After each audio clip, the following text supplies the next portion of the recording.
Hey everyone, welcome back to the channel and to the culture series. This is part 3 of cultural identity. In the last video, I spoke to Nigerian YouTuber Akubeze about her experience as a Nigerian woman, and that was really cool. So if you haven't seen it, please check it out. But in today's video, I'm going to be talking to a close friend of mine, Gabby, who is Spanish American. And we're going to be talking about her bicultural identity and how she navigates through life as a product of two different cultures.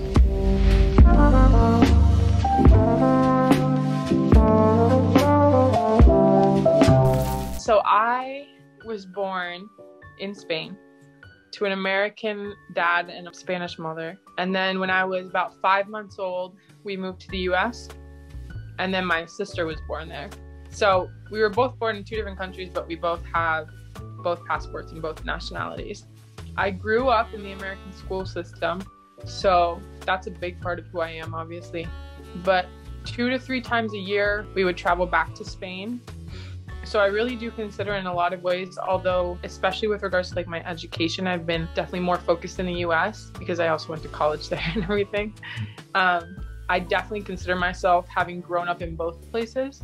And from that comes also being bilingual, having grown up with both languages simultaneously. Actually, my parents didn't even decide, well, they decided not to speak to me in English until I would go to preschool. So the first 3 or 4 years of my life, I didn't speak any English, mostly just Spanish, because they figured since we moved to the US and since their plan was to stay there, which they did, I would learn English anyways.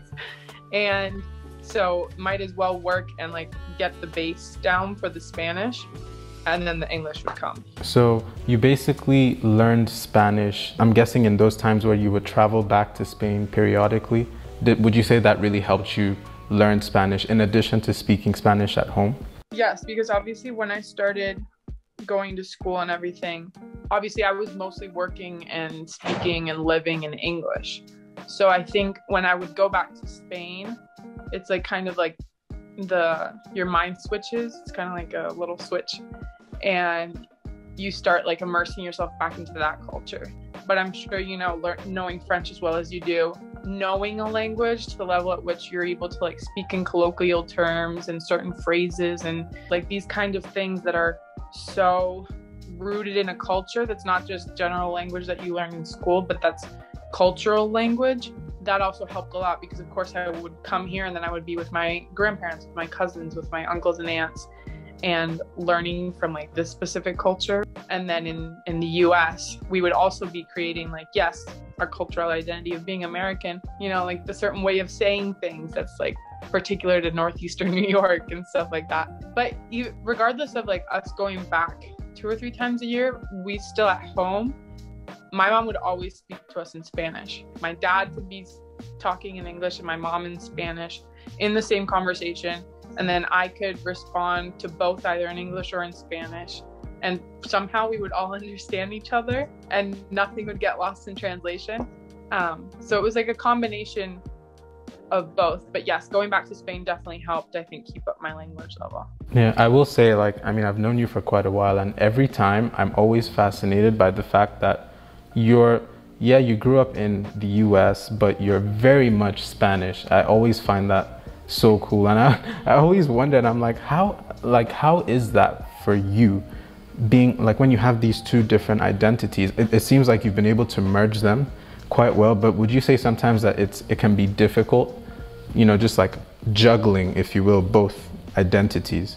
That's an interesting question, because Americans from the US who've grown up in the US and Spaniards from Spain who have grown up in Spain, the constant question is kind of like, oh, so which identity is your favorite?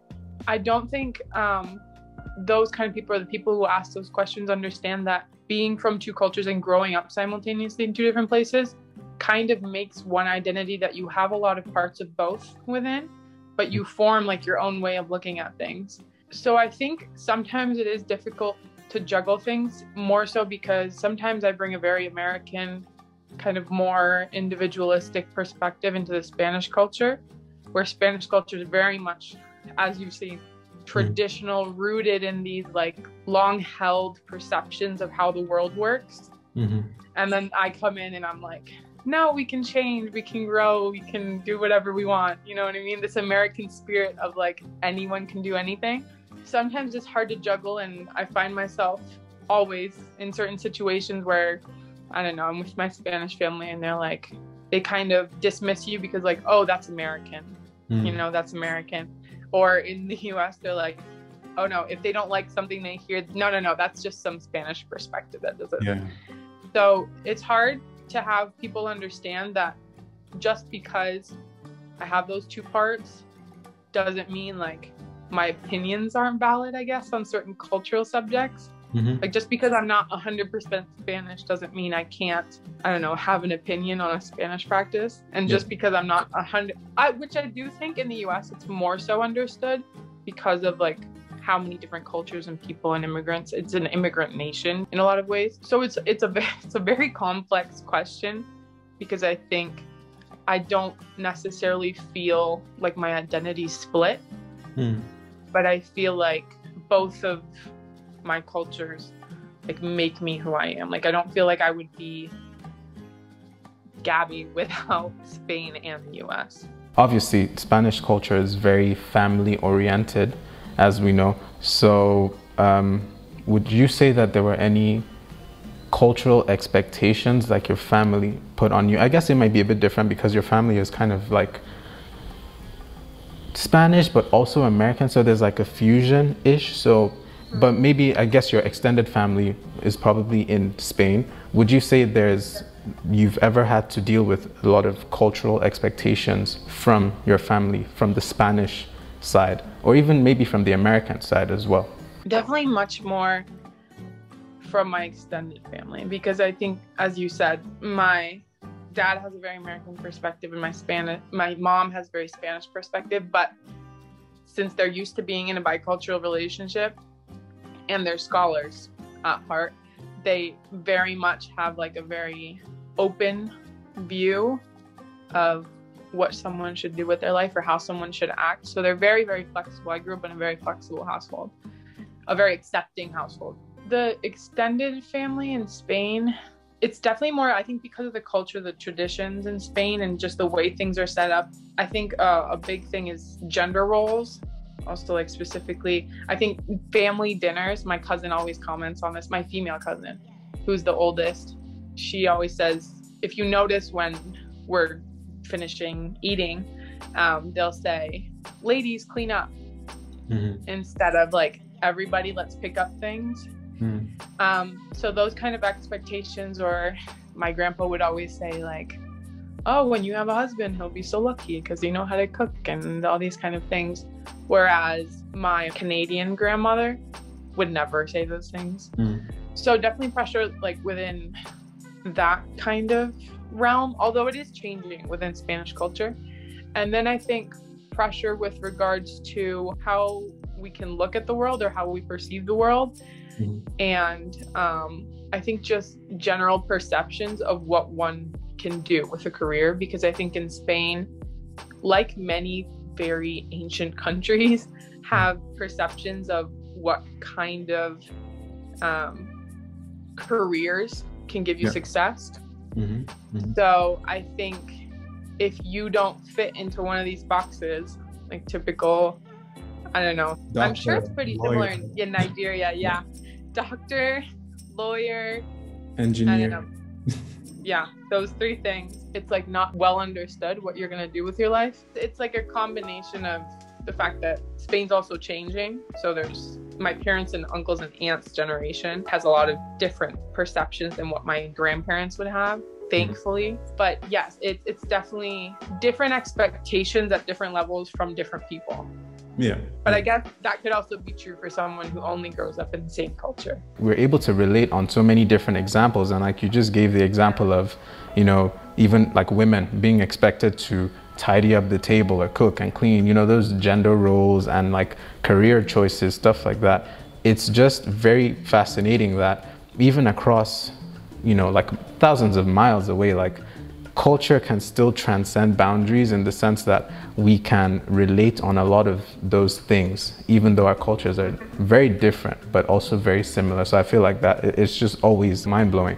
to me when I think about Yeah. it. Yeah. And I've also found that by being friends with people from supposedly such different cultures, I think a lot of people, myself included before college, kind of like put cultures in like within continents. No, it's like North American culture, South American culture, African culture, Asian culture, and European culture.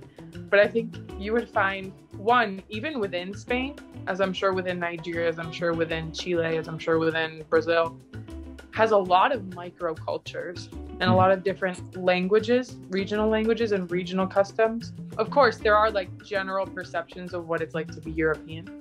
But I also think there's a lot of similarities within cultures that you wouldn't, like you said, you wouldn't think between like Nigerian and Spanish culture or like Indian and Spanish culture. My Indian friend and she and I have talked so many times about similarities between Indian and Spanish culture with regards to like food, where I can go to her house and her mom, similar to my grandma, will say, "Oh, do you want more?" And I'll be like, no. And like, as I'm saying no, she'll be putting more food on my plate. Yeah.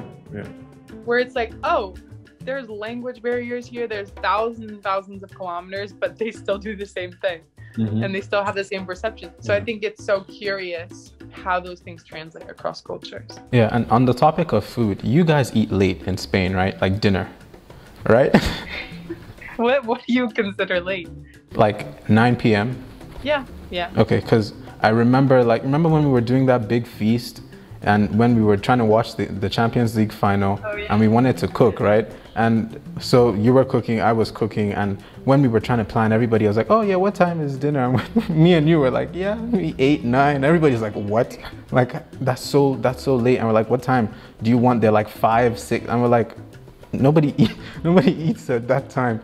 So even like just that example, I feel like being able to relate on, stuff like that, very silly examples here and there, but like I feel like that's why like we're good friends, because we're able to connect on those sorts of similarities within cultures. And it's just funny how it transcends borders. But yeah, thank you so much, I appreciate it. Yeah, no problem. I had a lot of fun. I liked it a lot. So let me know if you ever need help on anything. All right, Gabby, thank you. Anyway, yeah, no problem. Enjoy the rest of your day. You too. Bye.